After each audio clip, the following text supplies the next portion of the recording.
Hey, Australian track and field coaches, welcome to a deep dive into the 400-meter hurdles. This one's tailored specifically for you all. That's right. We're going to break down Jürgen Schiffer's article, the 400-meter hurdles, and pull out all the practical tips and techniques, things you can actually use in your training. All right, let's get straight into it. I think one of the first things that really jumped out at me when reading this article was just how unique Schiffer says this event is. I mean, he makes a really strong case that it's not just sprinting, it's rhythmic sprinting. It needs a whole different way of thinking. Yeah, no, absolutely. He really hits on the fact that you need this perfect blend of speed, endurance, and then being super precise with those stride patterns. It's almost like instead of just clearing hurdles, you're kind of dancing over them. I like that, and he's really firm on the fact that your athletes shouldn't be jumping hurdles. They should be running over them, like really extending those sprint strides. Just that little mental shift, I think, could be a game changer for some. Definitely. And, once you realize that, it starts to make sense why this event is so demanding. You need athletes who have that raw 400-meter speed, but also the stamina of a maybe 600, 800-meter runner. Then on top of that, you've got to factor in their flexibility, agility, and obviously their technique over the hurdles. So much to think about. So when we're talking about helping our athletes get that mechanical efficiency Schiffer talks about, where do we even begin? Well, he goes pretty deep into the biomechanics. He looks at, how they accelerate into the hurdle, how high that lead knee drives, how to reduce that vertical lift, and making sure they have a really smooth touchdown, almost like a sprinter. That short hurdle clearance stride is something he really hammers home, saying it's like a hallmark of efficiency. Yeah. I mean, it's almost counterintuitive, isn't it? Shorter strides, but with more distance in front of the hurdle actually being better for performance. Why is that? It all boils down to not wasting energy. When they have a shorter stride, they can keep their momentum going, maintain speed without all that unnecessary up and down movement. The focus shifts to going forward, not up. Makes sense. So as coaches, what are those little things we should be looking for when we watch our athletes? What are some telltale signs of a technique that needs work? Schiffer actually lists out a bunch of common mistakes and how to fix them. Like, let's say you see an athlete taking off way too far back from the hurdle. That could mean they're not accelerating properly or their strides are off. If they're going way too high over the hurdle, it's like a red flag that they're not using their energy efficiently. They need to work on flattening that trajectory. He also mentioned some common issues with the trail leg, right? What should we be watching for there? Yeah, so a lot of athletes will let that trail leg kind of drift outwards instead of really tucking it in close to their body. That slows them down, obviously, but it also increases the chances of them clipping the hurdle. So even those little technical tweaks can really make a difference. Oh, huge. Even small adjustments can make a big difference in how efficiently they're moving, how fast they are, and that all adds up to faster race times. Okay, so let's get into the technical side of things. Schiffer breaks the race down into these different stages, each with its own set of, things to think about. Let's start at the very beginning, the start. Is it the same as a standard sprint start? It is a normal sprint start, yeah, but you've got to be strategic about it. Yeah. Where you place their feet in the blocks, it actually depends on which leg they lead with and how many strides they're planning to take to the first hurdle. So having a good grasp of those typical stride counts for men and women, that's crucial. Yeah, exactly. You're looking at around 20 to 23 strides for the men, 22 to 25 for women. That lets you fine-tune their starting block position so they have that perfect approach to the first hurdle. Right. So once they're out of the blocks, what should we be focusing on as they approach that first hurdle? Well, keeping that strong acceleration going, obviously, and getting into a really solid stride pattern. And Schiffer actually connects those first hurdle stride counts to the typical patterns they'll use between the hurdles. That's gold for planning. So it's not just about getting over hurdle number one. It's about setting the rhythm for the whole race. Absolutely. And that brings us to, the hurdle technique itself. There's a lot going on there. Yeah. What are the really fundamental things we should be drumming into our athletes? Smoothness and momentum, that's the key. It shouldn't feel like this separate, clunky movement. It needs to be a seamless flow, like an extension of their sprint stride. We need to really focus on that active takeoff step, getting a strong knee drive with that lead leg, making sure the trail leg is doing its job, and keeping those tall hips the whole way through. Tall hips, what does that actually mean? Think of it like instead of jumping over the hurdle, they're almost gliding over it. They want to stay as upright as possible to minimize how much they're going up and down, because that kills speed. Got it. And then there's the curve. How does that change things up? Well, it's generally better to lead with the left leg when you're on the curve. But Schiffer mentions some really successful hurdlers who lead with the right, like Ralph Mann. So, it's not a hard and fast rule. If an athlete's got potential with the right leg, don't be afraid to train them that way. So it's about adapting to the athlete's strengths, right?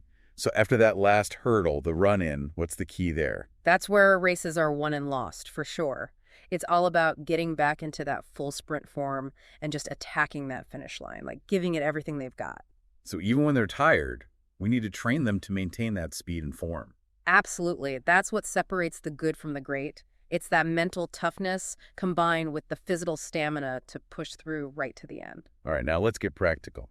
Schiffer talks a lot about different drills for developing those hurdling skills. What are the main takeaways for us as coaches? He's really big on getting athletes comfortable hurdling with either leg leading. That way, they can adjust their stride pattern during the race without it feeling awkward, and it helps prevent them getting tired from over or under striding. And he has a bunch of drills for this, right? Oh, tons. You've got your 1 stride, 2 stride, 3 stride, all the way up to 7 stride variations, and you can use those to really zero in on specific parts of their technique. So mixing it up keeps it interesting for the athletes. Exactly. And he even has drills for hurdling on the bend, so they get used to that spatial awareness they need in a race. There's one drill that really caught my eye. The one where the hurdles are all over the place, different distances, over 100 meters. Oh, that's a good one. It's all about adaptability. It forces them to think on their feet and adjust their stride patterns, which is crucial in a race when things get tough and they start to tire. Like training for the unexpected. Exactly. And another one he mentions is using those 200-meter hurdle spacings, 5 or 6 hurdles, with a walk-back recovery. That helps build endurance and gets them used to keeping their technique clean over a longer distance, kind of like the later stages of a 400-meter hurdle race. It's about building up to those race-specific demands, isn't it? Exactly. And that leads us perfectly into the last bit, which is Schiffer's sample workouts. Super helpful for coaches. It's like he's laid out this whole framework for periodization with sample plans for autumn prep, indoor season, and then the outdoor season. Think of it as a blueprint. Each stage has its own goals, and he's basically mapped it all out. So like during that autumn prep phase, he's really pushing circuit training, bounding, core work, hill runs, and then obviously those sprint and hurdle drills. What are some practical ways we can put those ideas into practice with our athletes? Well, for the autumn prep, you could think about adding drills that really target their flexibility and agility, especially if you're working with younger athletes who are still developing. Those skills are super important for efficient hurdling. Then as you move into indoor prep, the focus kind of shifts, right? More towards sprint and power development, working on those hurdle skills, weight training, multi-jumps, hill runs, building that strength endurance. What are some things to keep in mind there? That's a good time to bring in some of Winkler's drills. They're really great for fine-tuning their technique and ironing out any kinks. You could use those Heine routines, the mock drills, to really reinforce proper mechanics.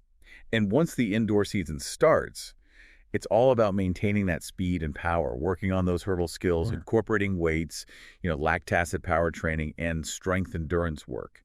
How do we make that transition from indoor prep smooth? You could gradually start ramping up the intensity and volume of the hurdle-specific training and introduce things like those fast leg routines where they're basically isolating that sprint stride into left and right side movements. It helps with coordination, timing, and speed in that recovery phase of the hurdle. Okay. And then finally, the outdoor prep and season. That's when it all comes together, right? Hurdle skills, weights, core work, lactic power, practicing those 400-meter hurdle distributions, and tempo running. What are some tips for success there?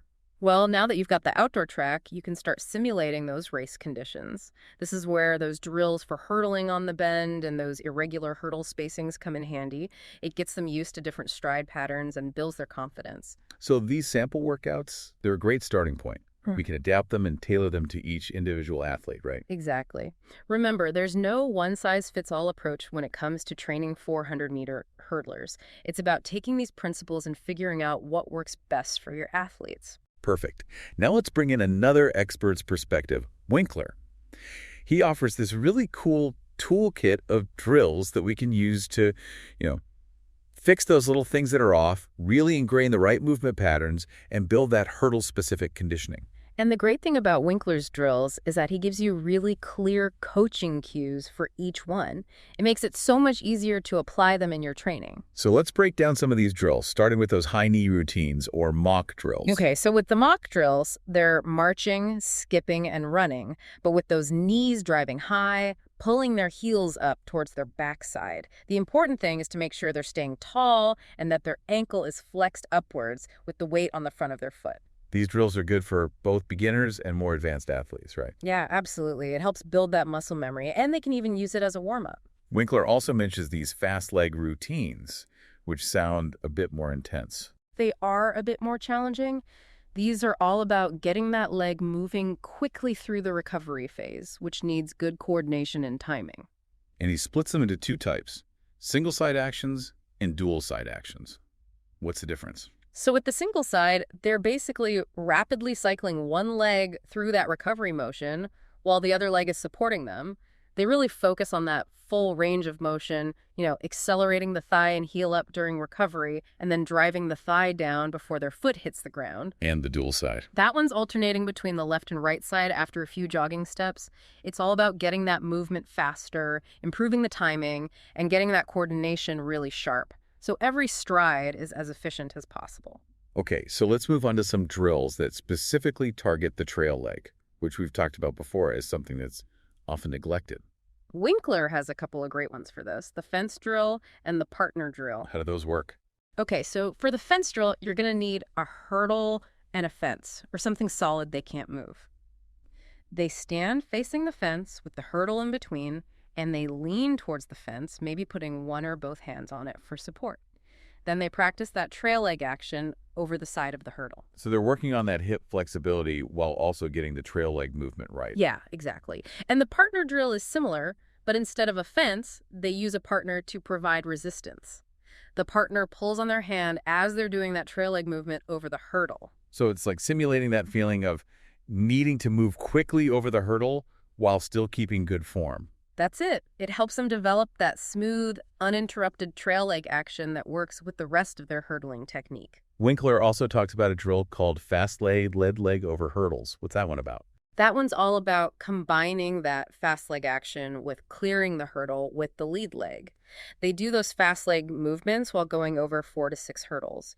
You can adjust the height of the hurdles depending on their skill level, starting lower and working their way up. And again, those tall hips are important, right? Yeah, absolutely. Keeping those hips tall the whole time and using those fast leg techniques. Winkler's drills are really good at breaking down those individual parts of hurdling and then letting them practice those isolated movements to get really good at them. And he has a couple more drills, those running hurdle skills, Yeah. half hurdle lead leg and half hurdle trail leg. What are the key points with those? Those are usually done over 3 to 5 hurdles, spaced out a bit, and the hurdles are a bit higher. The goal is to get them really good at specific parts of their technique while they're moving at speed. With the half hurdle lead leg, you can change the focus each time they run through it, working on different parts of that lead leg action. What sorts of things? Oh, things like making sure their takeoff foot is the right distance from the hurdle, getting that active takeoff, driving that heel towards the backside, doing that fast leg action, making sure the lead leg is actively pushing down when they land, or even just practicing that lead leg action while they're accelerating over all 5 hurdles. And with the half hurdle trail leg. That one's all about those trail leg mechanics. You could get them to focus on pulling that heel up towards their backside as they're pushing off, keeping the trail leg moving the whole time, keeping that trail toe up and the leg folded until it's done its job, or even having them do that lead leg action on the outside of the hurdle to work on balance. So these drills are pretty versatile. We can adjust them based on what each athlete needs to work on. Exactly. They're a really handy tool for fine-tuning technique and fixing those little individual weaknesses. All right, let's switch gears for a minute and talk about what Warburton has to say about coaching the 400-meter hurdles. He's on the same page as Schiffer when it comes to teaching athletes to hurdle comfortably with either leg. Yep, he's a big believer in that. Being able to alternate lead legs, he says, is super important for making those transitions and stride pattern during the race nice and smooth. It helps them avoid overstriding or understriding, which can lead to them getting tired really quickly. And he has a bunch of drills for this as well, right? Oh, yeah, he suggests a whole range. One stride, two stride, three stride, all the way up to seven stride variations. You can incorporate these into different training sessions, getting them to switch lead legs and become more adaptable to different race situations. And he also likes those drills that simulate race conditions, like hurdling on the bend. Absolutely. That helps them build the spatial awareness and the mental agility to adapt their technique and stride pattern on the fly, especially when they're starting to fatigue. And like Schiffer, he also emphasizes the value of those irregular hurdle spacings over 100 meters. Yeah, that drill is great for challenging their coordination, timing, and decision-making abilities because they're constantly having to adjust. And finally, he suggests those 200-meter hurdle spacings, usually with 5 or 6 hurdles and a walk-back recovery. Right, that's a good one for building endurance and letting them practice maintaining good technique over a longer distance like they'll need to in those later stages of a 400-meter hurdle race. So all of these drills, combined with Winkler's insights, give us a really comprehensive toolkit for developing well-rounded 400-meter hurdlers. Exactly. And it's all about customizing them to fit each athlete's needs and progressively challenging them as they improve. All right, let's switch gears for a moment and look at what Kerr has to say about the differences in women's hurdling. He highlights some interesting things compared to the men's event. What are some of the key differences?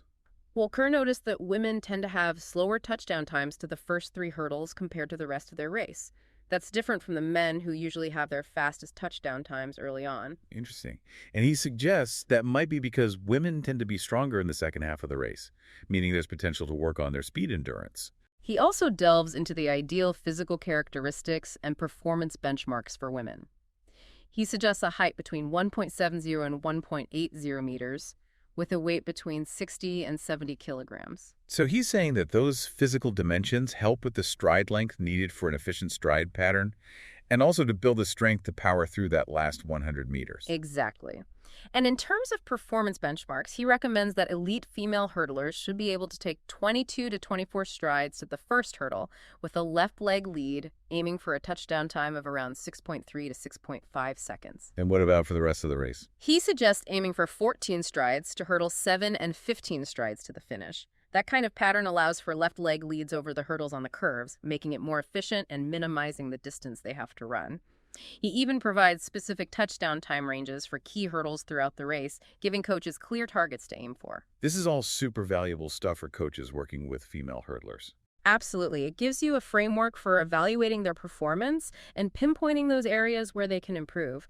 Kerr is really big on improving speed over the first 100 meters, refining that stride pattern, and making sure they can handle fatigue and keep their form and rhythm in that last 100 meters. He believes that a background in sprinting, hurdling, and jumping during those teenage years builds a really good foundation for success in the women's 400-meter hurdles. Absolutely. It's all about developing that well-rounded athleticism that's essential for this event. Now let's take a closer look at some of those technical details that can make a big difference in performance. One thing that's often overlooked is the importance of active landings.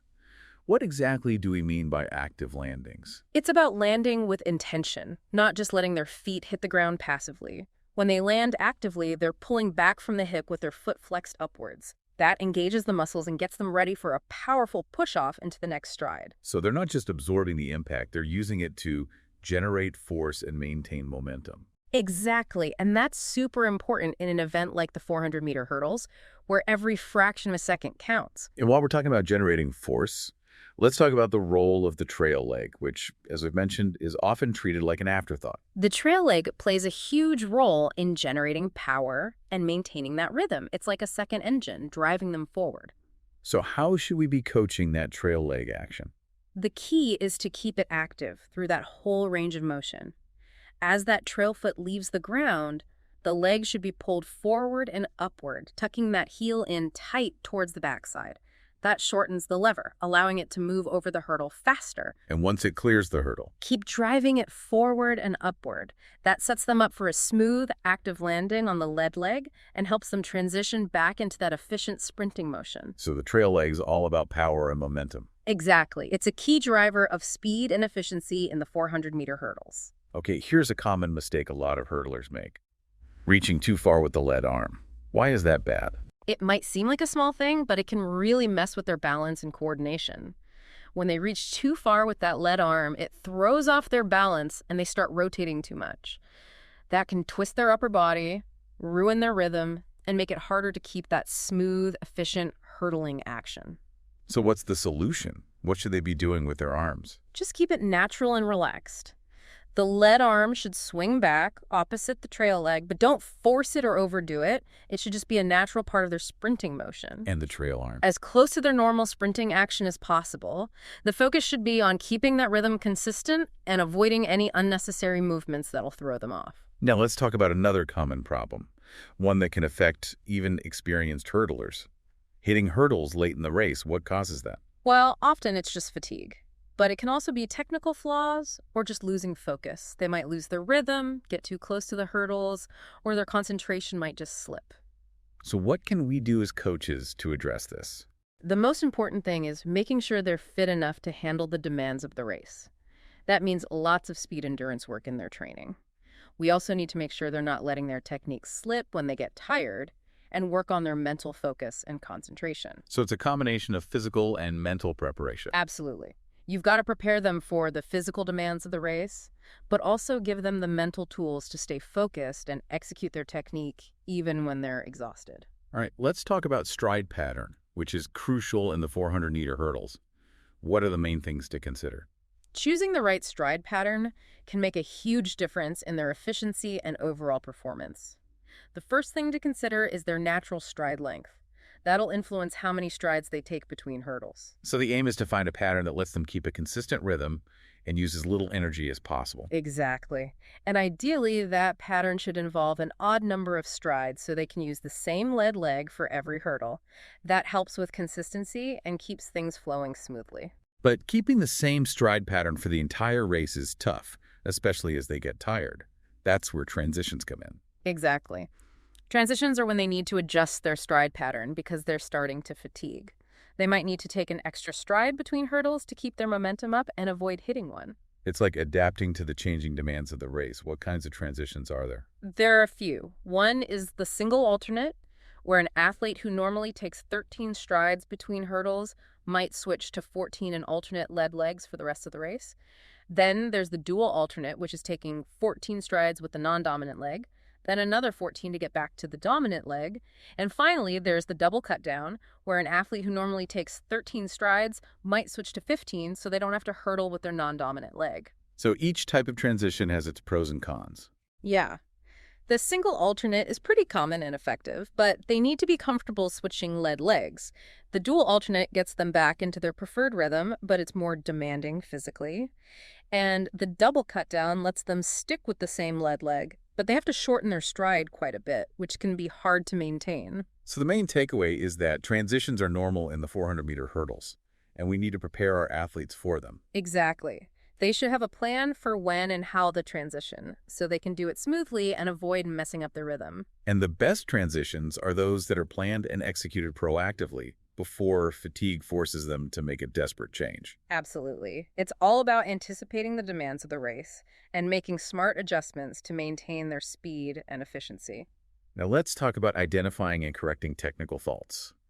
This is where our ability to observe and understand those biomechanics comes in. Absolutely. We need to be able to spot those little mistakes that are holding them back and give them specific feedback and exercises to correct them. What are some of the most common faults you see in 400-meter hurdlers? One is taking off too far away from the hurdle. That can be because their sprint strides are too short during that initial acceleration, or their arm action is passive. The arms are super important for generating momentum and driving them forward. If their arms aren't working properly, they often take off too early to compensate. And that can throw off their whole rhythm and make the hurdle clearance less efficient. Exactly. Another common fault is clearing the hurdle too high. It might seem counterintuitive, but that actually means they're wasting energy. The goal is to get over the hurdle with the least amount of vertical movement possible. Every inch their center of mass goes above the hurdle is wasted energy. So how do we fix that? Well, if they're taking off too close to the hurdle, get them to hold that acceleration posture for longer. That'll help them maintain speed and avoid getting too close. Another possibility is that their takeoff foot is landing on the heel too far in front of their center of mass. If that's the case, emphasize the importance of a tall posture and an active takeoff step. That foot should be landing on the forefoot, not the heel, and directly underneath their center of mass. I've also seen athletes who don't have an active takeoff, often because they're scared of hitting the hurdle. How do we help them overcome that fear? You might need to use drills and exercises that build their confidence. Starting with lower hurdles or hurdles made of softer materials can help. Another good strategy is to break down the takeoff into smaller parts and practice those separately, then gradually build back up to the full movement. It's about building their confidence and muscle memory step by step. Exactly. And then there's that frustrating habit of hitting the trail knee on the hurdle. That's often because they're rushing the takeoff, basically jumping through the hurdle instead of running off the ground. I see that a lot with athletes who are trying to get over the hurdle as quickly as possible. The key here is to emphasize a smooth, controlled takeoff, focusing on applying force through the trail leg, not jumping up. You might also need to work on their trail leg mechanics, making sure it's folding properly and staying close to their body. Now, what about being off balance when they land? What causes that and how do we fix it? That can be caused by a few things, like driving the lead leg and the opposite arm inwards instead of keeping them parallel to the direction they're running, or opening up that trail leg too early after they clear the hurdle. If that lead leg and opposite arm are moving inwards, it usually means they're too close to the hurdle. Encourage them to hold that acceleration posture for longer and swing their arms in line with the direction they're running. And if that trail leg is opening up too soon? That's usually a sign that they're rushing the landing. Emphasize the importance of keeping that trail leg folded until the knee is pointing in the direction they're running, then opening it up towards the ground. So these are just a few of the common technical faults we might see. The important thing is to develop that sharp eye and a deep understanding of the biomechanics so we can spot these issues and fix them. Exactly. And don't forget to give your athletes clear, concise feedback and corrective exercises to help them improve their technique. All right, let's move on to hurdling on the curve, which adds another level of complexity. How does hurdling on the curve differ from hurdling on the straight? When they're hurdling on the curve, they need to adjust their technique and stride pattern to account for the changing radius of the track. One key difference is the lean. On the straight, they stay upright, but on the curve, they need to lean slightly inwards to counter that centrifugal force. It's a subtle lean, but it's important for maintaining balance and momentum. What about foot placement? That needs to be adjusted too. On the curve, their feet should land a bit wider than shoulder width apart. That gives them a wider base of support and helps prevent them from getting pulled off balance. And their arms. The inside arm should swing across the body a little, and the outside arm should swing more outwards. That helps counterbalance the lean and maintain that smooth motion. So it's all about adapting to the curve. What about the stride pattern on the curve? That can be a bit tricky. Generally, they'll need slightly shorter strides on the curve compared to the straight. This helps them stay in control and avoid overstriding, which can lead to them losing balance and momentum. And just like on the straight, it's best to aim for an odd number of strides between hurdles on the curve so they can use the same lead leg for each hurdle. Exactly. When you're coaching hurdling on the curve, emphasize making those adjustments gradually. It takes time and practice to get it right. Have them practice hurdling on the curve in both directions. This helps them develop a feel for the different leans and stride patterns needed, and remind them to relax and stay fluid throughout the curve. It's easy to tense up and get stiff when they're hurdling on the curve, so keeping it loose and focused is key.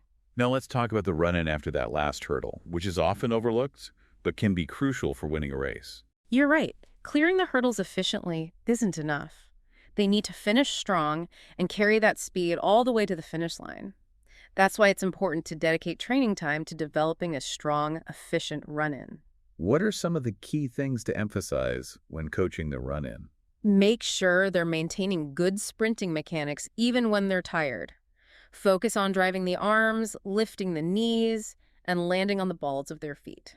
Keeping a tall, upright posture helps maximize stride length and efficiency.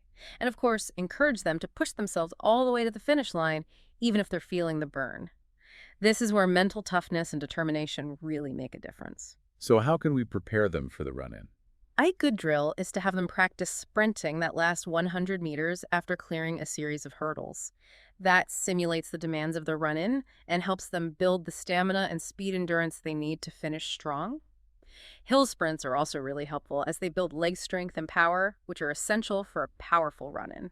So it's about preparing them both physically and mentally to finish strong. Exactly. The run-in is a test of both their physical endurance and mental fortitude. Now let's talk about strength and conditioning, which forms the basis for speed, power, and endurance in the 400-meter hurdles. Which muscle groups should we be targeting? When we're talking strength training, we need to focus on the muscle groups that are essential for hurdling. Starting with the legs, we need to build strength in the quads, hamstrings, glutes, and calves. What are some good exercises for those muscle groups? Squats, lunges, deadlifts, and calf raises are all great for building leg strength. And don't forget about plyometrics, those explosive movements like box jumps, jump squats, and bounding drills, which help develop power and speed. And the core. The core is often neglected, but it's vital for stability and transferring force between the upper and lower body. Planks, crunches, Russian twists, and medicine ball exercises are all great for strengthening the core. And lastly, the upper body. Why is upper body strength important for hurdlers? It might not seem as crucial, but the upper body plays a role in generating momentum and helping them stay balanced. We need to build strength in their chest, shoulders, and back. So things like push-ups, pull-ups, rows, and bench presses are all good to include in their strength program. Definitely. And when we're talking about conditioning, we need to be working on both speed endurance and aerobic endurance. Speed endurance is being able to hold that speed over short bursts, which is essential for hurdling. Interval training, tempo runs, and hill sprints are all good for that. What about aerobic endurance? That's their ability to keep going for longer periods, which is important for recovering between races and training sessions. Easy runs, cross-training, even swimming, those are all good for building aerobic endurance. So a well-rounded conditioning program needs a bit of both. Exactly. And remember, the key to a good strength and conditioning program is to tailor it to each individual athlete. Think about their current fitness level, where they're at in their training, and any specific weaknesses they have. And always focus on proper form and technique over just lifting heavy weights. Now let's talk about the mental game, which is huge in an event like the 400-meter hurdles. Mental toughness and resilience are crucial. So what are some of the key mental skills we should be focusing on as coaches? Goal setting is really important. Encourage them to set goals that are specific, measurable, achievable, relevant, and time-bound. It helps them stay motivated and gives them something concrete to work towards. Another important skill is imagery, where they visualize themselves performing well. That can help build their confidence, reduce anxiety, and even improve their actual performance. And what about self-talk? Self-talk is massive. We need to get them using positive self-talk to build their confidence and stay motivated. Negative self-talk can really drag them down, so it's important to help them recognize and challenge those thoughts. So it's not just about physical training. We've got to give them the mental tools they need to succeed as well. Exactly. Mental skills training is just as important as physical training when it comes to developing well-rounded athletes. Now let's talk about injury prevention, which is something we always need to be mindful of, especially in a demanding event like the 400-meter hurdles. What are some of the most common injuries we see in hurdlers? Hamstring strains are pretty common just because of how explosive the event is, all that stretching and contracting of the hamstrings. Knee pain is another one we see a lot. That can be caused by a whole bunch of things, like runner's knee, IT band issues, or meniscus tears, and then there's ankle sprains, which can happen during takeoff or landing, especially if their foot placement is off. And back pain. Yeah, back pain is often caused by things like poor posture, weak core muscles, or even just lifting things incorrectly. So how can we prevent these injuries? Making sure they're properly warmed up before every training session and competition is crucial. A good warm-up should include dynamic stretching, light jogging, and some hurdle drills. Gradually increasing the intensity and volume of training is also really important. Don't push them too hard too soon. That's a recipe for injury. And listening to their bodies. Absolutely. If they're feeling pain, don't ignore it. Encourage them to rest and see a doctor if they need to. And make sure their technique is good. That can go a long way in preventing injuries. So to all those coaches out there listening, we encourage you to experiment with those drills and techniques we've discussed today. Adapt them to your athlete's individual needs, observe carefully, and keep refining your approach. Absolutely. There's no magic formula for success in the 400-meter hurdles. It's a journey of discovery, a constant process of learning and adapting. And who knows, you might just uncover that next hidden gem that helps your athletes reach the top of the podium. That's the beauty of coaching. It's a constant challenge, but the rewards are immeasurable. Thanks for joining us on this deep dive into coaching the 400-meter hurdles. We hope you've gained some valuable insights to apply in your own coaching. And until next time, happy coaching.